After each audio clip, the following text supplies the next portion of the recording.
قال ربکم ادعونی استجب لکم ان الذین یستکبرون عن عبادتی سیدخلون جہنم داخرین. تمہارا رب کہتا ہے مجھے پکارو، مجھ سے مانگو، میں تمہیں دوں گا، تمہاری دعا سنوں گا، قبول کروں گا.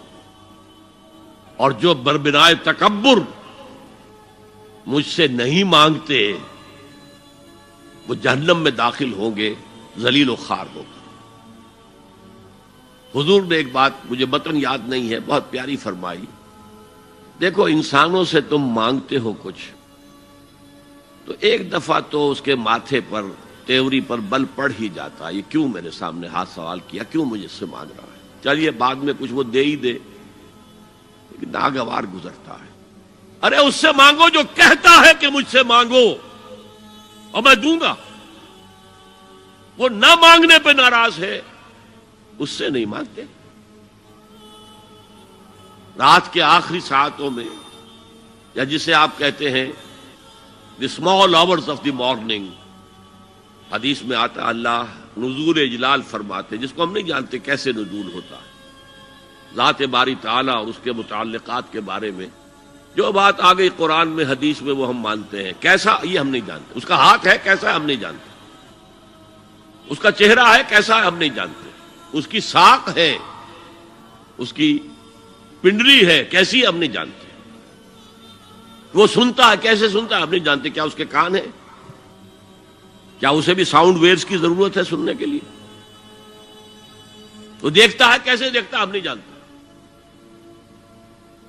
وہ اترتا ہے کیسے اترتا ہے ہم نہیں جانتے. جو قرآن میں آ گیا حدیث میں آ گیا مان لیجئے بس. باقی یہ متشابہات میں سے ہے، اس کی کھود کرید میں پڑو گے تو فتنے میں مبتلا ہو جاؤ گے. ابتغاء الفتنۃ وابتغاء تاویلہ.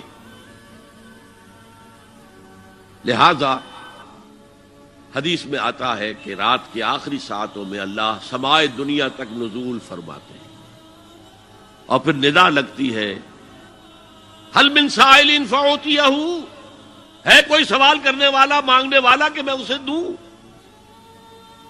حل من مستغفر فاغفر لہ، ہے کوئی گناہوں کی معافی چاہنے والا کہ میں اسے معاف کر دوں. ہم انٹا غفیل سو رہے، ہم تو مائل بکرم ہے، کوئی سائل ہی نہیں. راہ دکھلائیں کسے، رہنم منزل ہی نہیں، راہ کسے دکھا. اللہ کے راستے پر چلنے کا فیصلہ کرو، اللہ کی راہ میں جہاد کا فیصلہ کرو، پھر اللہ راستہ کھولے گا. والذین جاہدوا فینا لنہدینہم سبلنا. وہ لوگ کہ جو ہمارے راستے میں جہاد کریں، محنت کریں، مشقتیں کریں، ہم لازماً ان پر اپنے راستے کھولتے چلے جائیں. تو دعا شرک فی الدعا، مانگو صرف اللہ سے، اللہ سے، اللہ سے.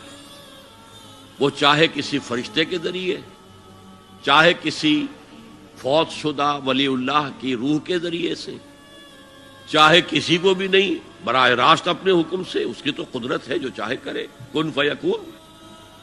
وہ جیسے بھی ہو وہ آپ کی ضرورت پوری کرے گا. وہی ہے جو کہ مشکلات کو حل کرنے والا ہے، وہی ہے کہ رزق دینے والا ہے، وہی ہے